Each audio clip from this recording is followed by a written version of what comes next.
Hi, my name is Josie Sevilla. I teach Spanish at Grafton High School in York County School District. Currently, I'm teaching levels 1 and 2. Oh, wait. Hi, my name is Josie Sevilla. I teach Spanish at Grafton High School. Currently, I'm teaching levels 1, 2, and 4 in the classroom, and I also teach 1, 2, and 3 online. So I do get an opportunity to deal with all of the levels. And yes, I do make my online students talk too. I'll be talking about that in just a moment. So first of all, let's take a look at this image. Okay. See the kid in the high chair, dog. The first thing I ask students is I say, tell me words that you see. Just what do you see in this picture? And, there's some hesitation at first, but eventually students will start saying, I say chair, cup, a kid, cereal, pens, a telephone, the dog. Okay. So then I'll ask them, all right, now can you make a sentence? And, I may have to give an example to start with when I'm first trying this, but eventually, you'll start getting some sentences. The dog is black and white. The boy is eating. There are pencils in a cup. Okay? The next thing I'll ask for is questions. The questions can be something obvious or something that we have to make up. Like, we could ask what color is clothes, or what color is the dog, or we could ask what is his name, or where are his parents. Finally, I ask around for people who are able to answer the questions that come up. Now, here's how I record all of it. The whole time they're talking, I have my seating chart in my hand. And this is actually a chart that I used, and this was one lesson that you see all of the marks there for. So every time a student says a word, I put a 1 by their name. Every time they say a sentence, I put a 2. Every time they say a question, I put a 3. And anytime they say an answer or answer a question, then I put a 4. I think answering is our highest level of processing in a language. You have to process the question, you have to adequately answer it or accurately answer the question. Sometimes you'll hear some really good things. You might notice some twos. Let's see, Sarah and Juana and Lilia. No, not Lilia, but some of my students in the back there have pluses next to the numbers. Those are when I hear things that particularly impress me, like when a student is saying a sentence and it's not a basic sentence like the dog is black and white. It's a sentence with a little more elaboration, or maybe they're varying their verb tenses. Instead of saying the dog is black and white, they're telling me, the dog was playing today, or something like that. Something a little more elaborate and with a little more variety and verb structures. Okay, so then I'll put a plus next to those numbers. This is the basic structure that I use in my classes for getting kids to talk. The picture doesn't correlate to any particular theme. This isn't from any lesson that I use, okay? But even my level 2 students come in on the very first day able to name things, say sentences, and make and answer these questions. The part that they have the most difficulty with is the questions, and that's the most important part of communication, asking and answering questions. So I give them a sheet of notes on the first day, and they can use it to inspire them when they're having trouble thinking of something. I have the sheet of notes is linked there on your handouts. It's in Spanish, but other languages would be able to, get an idea of what I'm doing so that you can make your own. I'm frequently asked where the visuals come from, so as we go along, I'm going to tell you where I found each one. This one comes from a game back in the 80s called Picture Picture. It's not made anymore, but I found an old version and I scanned all of the images. Um, this image comes from a magazine ad. I scanned it. Okay, periodically I have them score themselves in groups. They just turn in their small groups. I have my classroom set up in 4 groups of 7 students, 7 or 8 students in each group. They just turn in their small groups and they write everyone's names down. I don't have to do any kind of prepping for this. And then I'll tell them I'll have one person is assigned the captain, and they take turns being captain, and they're scoring everyone. So the reason I do this, okay, is that everyone is talking at once. We're not talking as a class. The small group is talking. And the biggest advantage to that is number one, some students are going to speak up with that small group who wouldn't speak in the whole class. But the other big advantage is that they're starting to understand how they're being scored. And they understand it best when they're the ones doing it. It's very simple for them to do. It drives home the point that they don't get points off for mistakes. It's like, okay, if Sara says a word, then you write a one next to Sara's name. If, Marco says a sentence, then you write a two next to his name. It's that simple. Um, this one, let's see. This is another one that came from that game, okay? But to help them understand my scoring system, I tell them to think of a math class. In math, you make mistakes and you lose points, okay? That's just math. But learning a language isn't like that. When I correct you in Spanish, what I do is I correct the students because it's my responsibility to let them know how to say something correctly. That's my job. I'm the teacher. So when a student looks at this picture and a student says, el niño es dormir, I'm sorry, but, non-Spanish speakers, but, the boy is to sleep, then I would simply correct it. I would, tell him, I would say, muy bien, el niño está durmiendo, okay, or el niño duerme, depending on the level that I'm teaching, right? I just correct the sentence for them. I don't mark any minuses, I don't take any points off or anything like that. Many of my visuals are just scanned images from old textbook transparencies. Remember those? Okay, I want to talk about speaking in a level 1 class. My Spanish 1 students start with learning how to read Spanish. I mean, that's what we do. They learn the alphabet and they learn how to read, learning what the letters sound like in our language. Okay, so from the very start, they're at least able to find words. They can look things up in the back of the book and try to say them. I correct the pronunciation as needed. So in this way, they're learning how to read in the language. They're learning how to look at an unfamiliar word and be able to pronounce it in the target language. Later on, I'm able to use these to teach them how to, I'm able to use these to teach them new structures contextually. For example, this particular image is used with our sheet of verbs, okay, the big massive sheet of verbs that I give them. The image is projected on the front board, and they each write their names next to the people that they want to be. Okay, so Carlos puts his name next to the one who's drinking. That is definitely juice, not wine. And, Juan puts his name next to the guy who's playing the guitar. Okay, so they all come in and they write their names next to the people that, they want to consider themselves. Okay, and the first thing I ask them is to find verbs in the picture. Okay, what kind of verbs can you see? Can you find? Play the guitar, speak, taking photos, watching the television. Then I tell them what the structure to say, the structure for how to say what they like, and they practice that. So, Juan, who had decided to play the guitar, would raise his hand and say, I like to play the guitar, because I've just taught them how to do that structure. Here's another really versatile slide that I like to have them write their names onto. What I'm talking about when I say write their names onto, I project the slide out onto the whiteboard, and as they enter, I hand them a dry erase marker, and I say, write your name next to someone.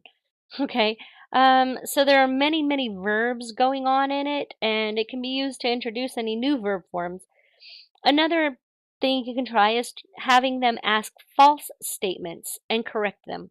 For example, Julio, who is the one eating lunch, you see Julio eating lunch, and I'll ask him, Julio, are you drawing? And Julio has to answer, no, I am eating. Okay, and then you have them ask each other these false statements and correct them. You model it, have a few of your brighter students try it out with you, and then have them pair up and say false statements and correct one another. Okay, so next we're going to watch an example of a class that's using this procedure. Pay attention to the feedback. With words, it tends to be just a thanks unless it was something unique. The only way to get them speaking is to reduce risk of getting a failing grade or risk of looking foolish.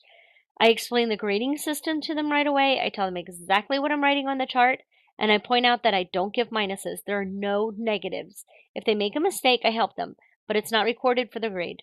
After I've done this a couple of times in class, and maybe there's a time when nobody is speaking up, I remind them. I say, you've seen people make mistakes in here. What happens? Do we laugh or roll our eyes at them? No. I just repeat it correctly so you know what was wrong and we move on. There's no risk here. But each time you speak, that does raise your grade. Okay, so here's the video. Delia, el autobús, gracias. Y Ricardo, patinar. Ok, Isabel, un perro. Sí. Paco, Isabel, bicicleta. Ok, Eva, gracias. Ok, España. Gracias. Y Jorge, peligroso. Bien. Ok, y Marisol, los coches. Ok. Ahora, ok, quiero oraciones completas sobre lo que pasa en esa foto. Descripciones o lo que pasa. Quiero oraciones completas. Eva.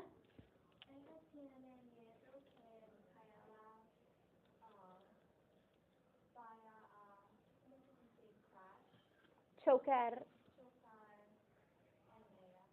Muy bien, chocar con ella. Gracias. Excelente. Buen uso de subjuntivo. Okay. ¿Y Juan?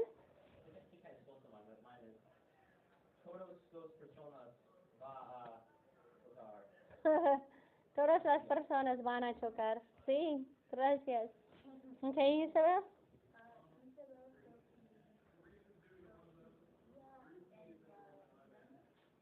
Okay, Isabel tropezó sobre Diana. Okay, gracias. ¿Y Jorge?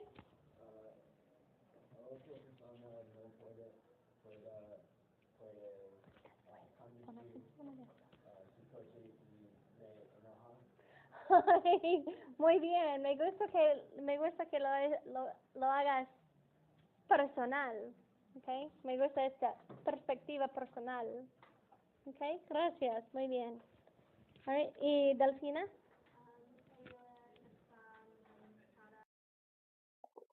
Okay, this image is a screenshot from a commercial. I was just showing the commercial on my computer and I paused it and I clicked print screen and then I put it onto a PowerPoint. After we used it as a prompt for speaking, we then watched the video and did some activities from that. I do happen to have those in my blog and I know I linked to it on your handouts if you wanted to read more about it. But moving on. I used this very early to teach the present progressive. We started with words, but the second step was answering the two questions posted. What is the boy eating and what is he looking at? So I want you to see that I don't always stick with the same structure of words, sentences, questions, answers. The third and fourth steps can often have to do with specific grammar structures. However, before letting them answer the questions, I modeled it and then I had them practice with partners. They had to try it out with partners, asking each other the two questions and the answers. This is another strategy for addressing our non-speakers and it encourages more student-to-student exchange. For variety, I throw in a couple of dice. I have some dice that they're just large sponge dice and they have question words on it. So when they're having trouble asking questions and I'm having them partner up to ask each other questions, I'll give them the dice and they toss it and use them. Okay. Here's another one that I used from a video. Spanish speakers might recognize it. I do want to emphasize that this method that I'm teaching here, you can't do it once a year, or semester, even a quarter for it to be effective in getting them to talk. It helps to vary the exercise by using, video like I'm doing here. You don't want them to get bored of doing it, but it has to be done frequently. The first time I use a visual, it's like pulling teeth, trying to get them to talk, But between reducing the risk and using the technique frequently, the students quickly gain confidence, and even the shyest students do start talking. I found this one online at comidacraft.com, who happens to send you free magazines if you sign up, by the way. This is an image that's another example of teaching through context. I used it to introduce the imperfect tense for my level 2s and the subjunctive with certain expressions for my level 4s.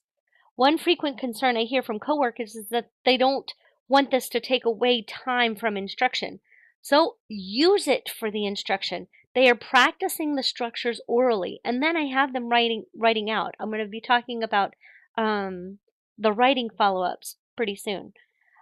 I've talked about using them to introduce new material contexts. Now, understand, I'm not against conjugation charts. I use them, but only after the students have used 3 or 4 forms without the chart. For example, they're using the third person to say what the people used to do for Thanksgiving. Then I tell them how to make the first and second person forms and have them practice asking each other, "What did you used to do for Thanksgiving?" "Well, I used to have dinner with my family." By the time I actually put up a conjugation chart after we've done this with the imperfect, this is their first time seeing the imperfect. Then when I put a conjugation chart up on the board, they can fill it out on their own, at least the singular side they can, and then I teach them the plural side. So this is what I'm talking about when I say, using these to teach new grammar. This image came from a safety in the workplace manual. I use it to teach commands. It's really good to try and find culturally relevant images and use them to try and teach topics that they might not otherwise learn about. The AP exam has changed, and from what I understand it focuses much more on the culture, and the students are expected to be able to compare and contrast, cultural differences between the target language countries and their own. I also used this one as a matter of fact, I used this one to teach the imperfect. They would talk about what the people represented here used to do while they were alive, what they did on a regular basis. So we used the imperfect for that. Here's another example of some culturally relevant images. They love the idea of a Kids' Day. Kids' Day exists in many Spanish-speaking countries. All you got to do is just do a search for festivals in your relevant country for your language, and you get some really interesting results. This is actually how I learned about the Carnival of Blacks and Whites in Colombia, and this is an image from it. In February, this image kickstarts my unit on Afro-Latinos. I presented on this yesterday, and if you missed it, I blog regularly about it. The Garifuna culture is intriguing. I do want to point out here that no matter what I'm doing with the visual, I always start off with words. Whether I'm introducing a new grammar structure, getting them to use a new vocab set, or, practicing specific themes, or I'm talking about culture, it always starts with, "Can you say a word from this picture?" I mean, they'll say dress, they'll start saying colors, they'll say instruments. And it helps them to warm up, and it minimizes the stress about speaking. Okay, this one is one that I use to begin my quinceañera projects. In the writing follow-up for this practice, and I'm going to be talking about the writing follow-up soon, I require the students to say what they know about the celebration and ask questions about it. What do you know about quinceañeras, and what would you like to know? Looking at this picture, what inspires your curiosity? Okay, and here I'll play some of the things that they said, mostly so that you get an idea of how my level 2 classes speak. So you're about to actually listen to some of my level 2 classes. Una palabra, Walter. Bailar, gracias, me gustan los verbos. Okay. Okay, Esteban. Suelo, bien. Bruno. Sonreír, Pedro. Las fotos, gracias. Valentín. Muñeca, bien. Víctor. Los chicos. Bruno. La quinceañera, Lola. Pantalones, Esteban. Negro, gracias. Okay. Ahora quiero oraciones completas. Dime lo que pasa en esa foto. Valentín. La muñeca tiene pelo negro. Gracias. Okay, Pepe. I don't know his Spanish name, pero John Cambia es muy serioso. Es muy serio. Sí, gracias. Santiago es muy serio. Gracias. Bruno.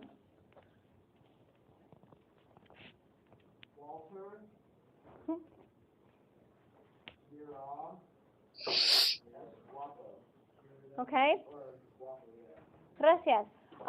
The verb we're going to use when you're saying that someone looks a certain way, you're going to use verse. So it's reflexive. So, Walter se ve. Gracias. Muy bien. Okay, so now we're going to talk about how to turn it into a score. Okay, I'd like to start by talking about the developing student. Okay, the developing student, this is our central, okay, our central piece. The developing student at the developing level, they know how to do what they're supposed to do.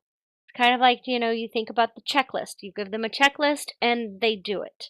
Okay, they do everything that they're supposed to.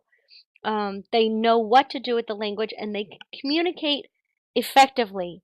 All right, but you're not going to see a whole lot of variety. They may have some errors in their speech, but they're able to convey meaning. That is a developing student. All right. In order to move up to the proficient or the advanced level, I want to see more variety. I want to see that students, and I underline the part here, taking risks in the language and building on multiple skills. So when I talk about variety, I stress this to the students. I'm not, just looking for variety of words that they're using, but I want to see a variety of tenses being used accurately. These are the kinds of things that move you up to a proficient or an advanced level. If students are struggling with the language, students who are not able to speak, not able to write, even at the developing level, even able to complete the checklist, okay, those students are rated at the beginning or emerging level.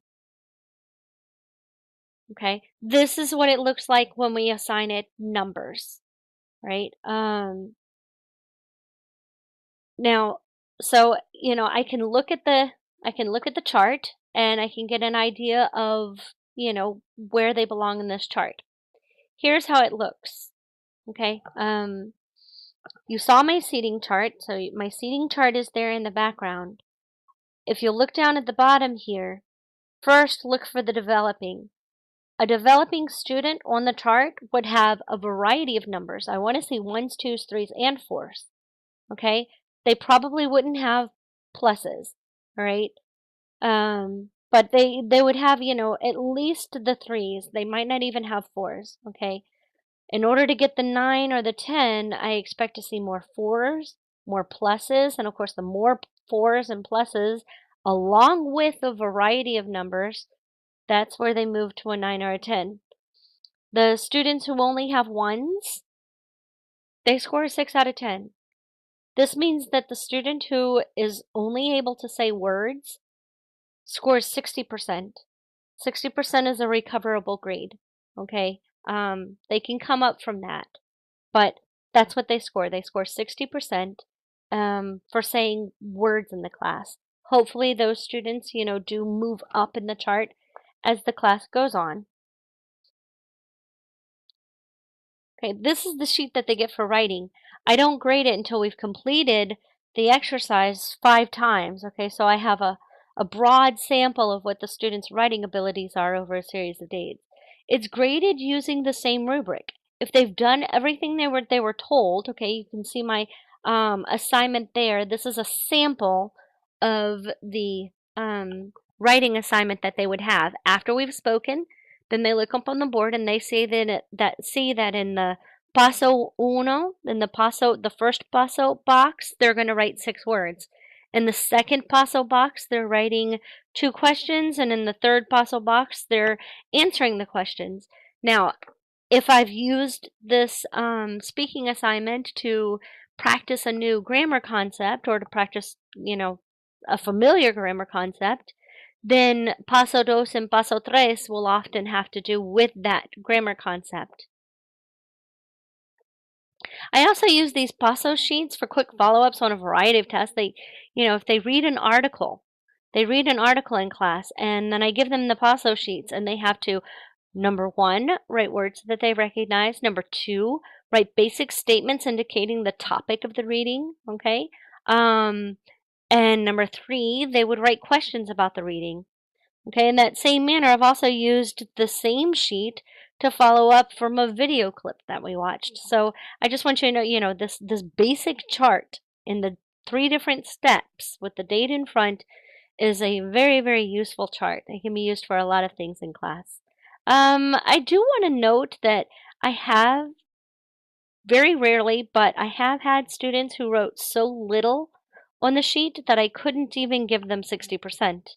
In those situations, I have written them a very polite note saying, "Dear Esteban, this does not represent your ability in Spanish. You have not given me enough material to assess your work. Your grade is a 0. Please write more next time. Sincerely, Profesora Sevilla." And I call home to let the parents know what they were supposed to be writing. The parents tend to be very supportive once they know that we've said all of the things before they ever get the paper to sit down and start writing it. I collect these papers at the end of class, and the next time we do a visual or the next time we do an activity where they'll need it, I just hand them out and they just pass them around and give everyone their papers. It's pretty easy. Okay. This image was used as a meme through a lot of, online media sources, and I use it when I need a little more animation from them because they tend to, really like this picture. Oops, sorry. So now we're going to talk about what we do with our non-speakers, okay, the shy students. I've already addressed some of the strategies I use, like letting them speak in small groups is very, very important, and I target the students while I'm listening in on the small group conversations. In this setting, it's okay to ask them directly. I'll come over to the table and say, "Anna, have you said your example?" And if she says yes, I say, "Oh, can I hear it?" I need to hear them speak and get that marked down on the paper, that I know what level they can speak at. I also like to organize stations or centers in my class. In Spanish, I call them puestos. And every time I do this, each station is working on a different proficiency. And the back table is always our talking table. I sit with them. It's the back table because I sit in a specific location where I can still see the entire class. And we chat. I have a topic, and they'll talk in rounds, like, so and so has to answer the question and then ask the next person, who answers the question and then asks the next person. So they're asking and answering each other's questions, and while they're chatting, I'm adding notes to the chart, and these count towards their oral proficiency grade. So this is another thing that really helps out with the students who don't want to speak out in front of the entire class.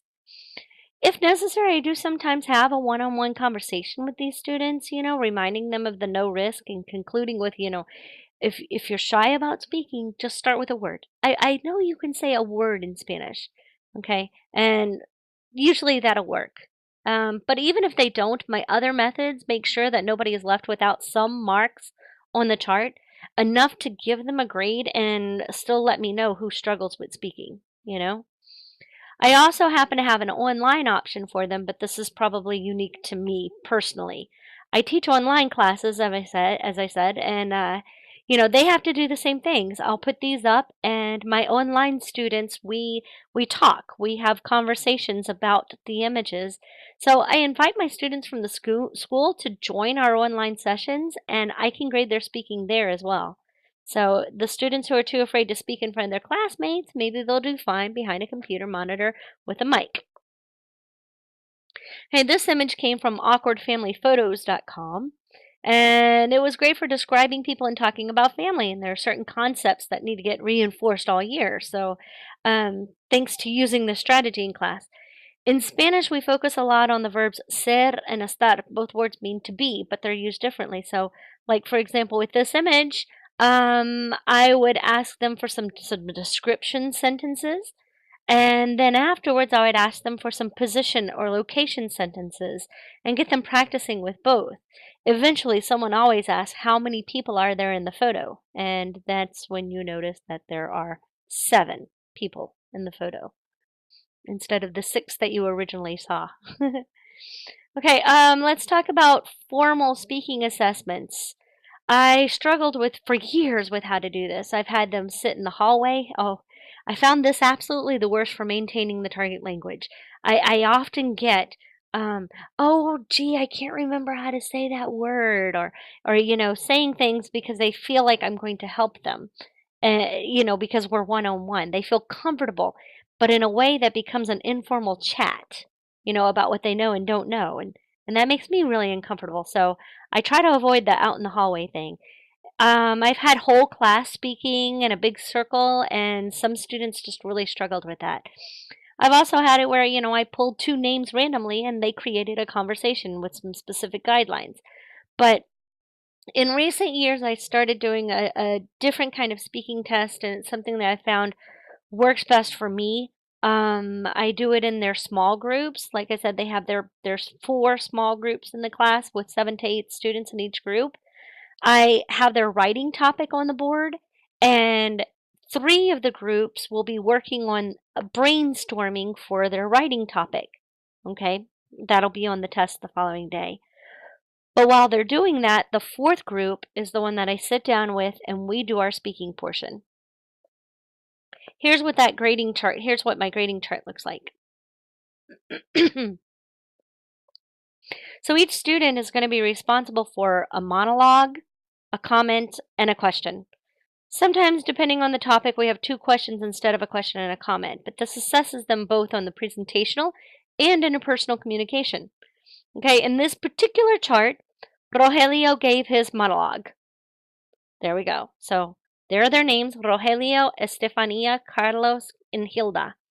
When Rogelio gave his monologue, I put tally marks for the sentences that he was saying because he had to say at least 3 sentences. And then when he was done, I put a plus because, he gave a great extended monologue. It was really good, okay, with advanced structures. Then Estefania had to ask him a question. So I put a check next to P, which is for pregunta, which is question, okay? And Rogelio gave a great extended response and got another plus. So he got a check plus next to his response, or respuesta in Spanish. Okay.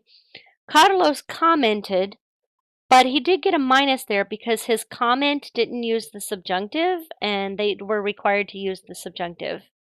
Okay, so you see Carlos got a check minus next to his comment. This is the only time I'm using the minuses is when we're doing our formal speaking assessments. And it's a did you meet the requirements kind of minus. It's not like I'm, giving them minuses for every grammar mistake they make. It's did you meet the requirements? No, his comment did not meet the requirements. Okay, I remind them constantly that they can earn pluses on the monologue and the answer and the comments, but I don't give pluses on the questions. And here's why. I do want them to keep their questions relatively simple and easy to understand. I don't want them putting anyone on the spot. I tell them, long extended responses earn you pluses. Long extended questions earn you enemies. Okay? Remember that stress is really high during these exams and you want to keep your questions simple and easy to understand. I use the same rubric for speaking. Completing the checklist gets an 8. Pluses move the grade up to a 9 or a 10. Minuses represent failure to complete the checklist and move the grade down to a 6 or a 7. Now we're going to watch a video of an oral exam in action. Vamos a empezar. ¿Quién quiere? ¿Tenemos voluntarios para hacer el monólogo primero? Okay, gracias. Tira.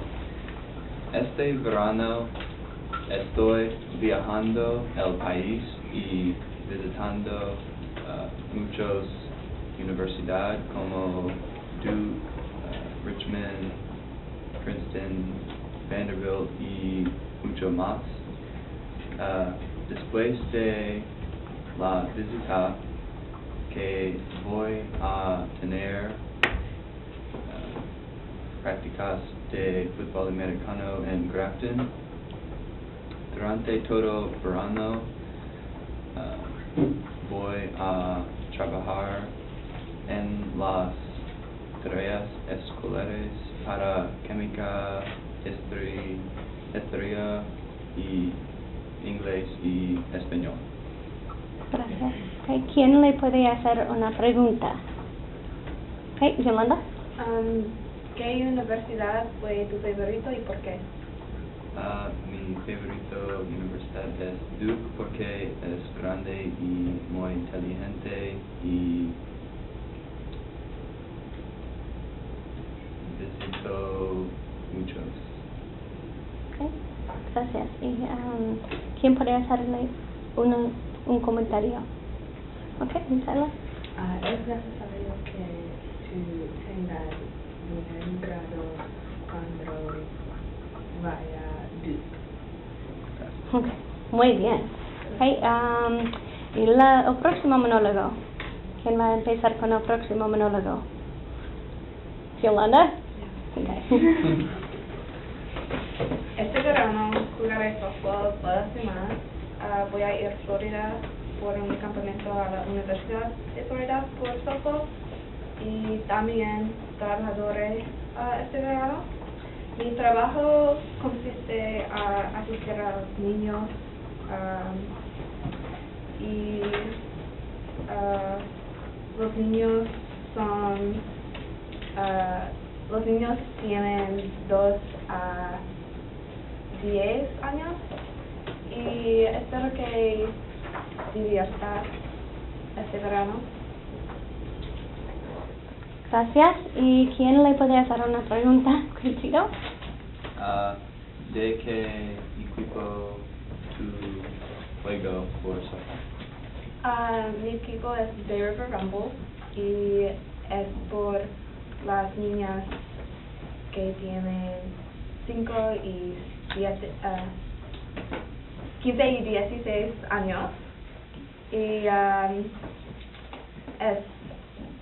yo juego softball con este equipo por 3 años y es mi equipo favorito. Gracias. ¿Y un comentario? Ana. Espero que tu equipo gane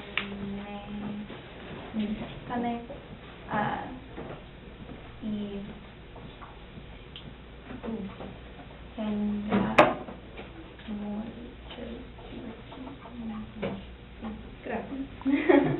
Gracias. Muy bien. Okay, y el próximo. Okay, presentational speaking is scary and very necessary. Okay, so we start small. This quarter, all of the students had to bring in 5 images. In my Spanish 2 classes, they said a sentence about each of the images that they had brought in. I use this presentation to demonstrate the rubric and my expectations. I tell them, I demonstrate. I say, I like dogs. I like cats. I like rabbits. I like fish. I like turtles. What's my grade? My grade is an 8. I did what I was supposed to do, and I was accurate in the language, fairly accurate in the language. But where was the variety, the vocabulary, the elaboration? I show this to the students. I tell them that the left side is the grade. So where it says assessment. That is what has affected your grade. The right side does not have any effect on your grade. These are just things that I noticed and I want to be sure you're aware of because it's my responsibility as a teacher. It may be that you know better and you were just nervous, but it's my job to let you know, these were the things that you need to work on. Now, for some presentations, I'm focusing on specific skills and I vary my rubric. I give it to them as I assign the task. One of these rubrics is for grading the reading of an Afro-Latino poem after we've studied about rhythm, onomatopoeia, and other characteristics of the genre. The other is from telling a joke. This one here in the front is my rubric from joke telling. They have to tell a joke. When I create these rubrics, I decide on my criteria, content, grammar, pronunciation, and I rate the levels 1 to 4. For this chart, the range is from 3 to 12, okay? Then I just figure out how to make these correlate to my standard speaking rubric with scores 6 to 10. So here, scoring a 7 or an 8 gives them that average, gives them that middle score of an 8 or 10. And then I work from there. The other criteria can be added and the math rearranged. It's really not hard to figure these out, okay? I hope that all of this has started, helping you to think of new ways to get your students talking each and every class. I have to say that this isn't something that can be done a few times a year and it's effective. The reason it has an effect on my students is because we do it frequently. Okay, the continued practice and knowing my expectations is what gives them the confidence to speak out in class. I did just attend the MOPI training, the Oral Proficiency Institute, and some of the things that we focused on there was the ability to ask and answer questions, elaboration, and control of the language. All right, and a big theme throughout the training was look for what the students can do instead of focusing on the mistakes that they make. These are the kinds of principles that we want to carry over into our speaking practices. Feel free to email me if you have any other questions. Thank you.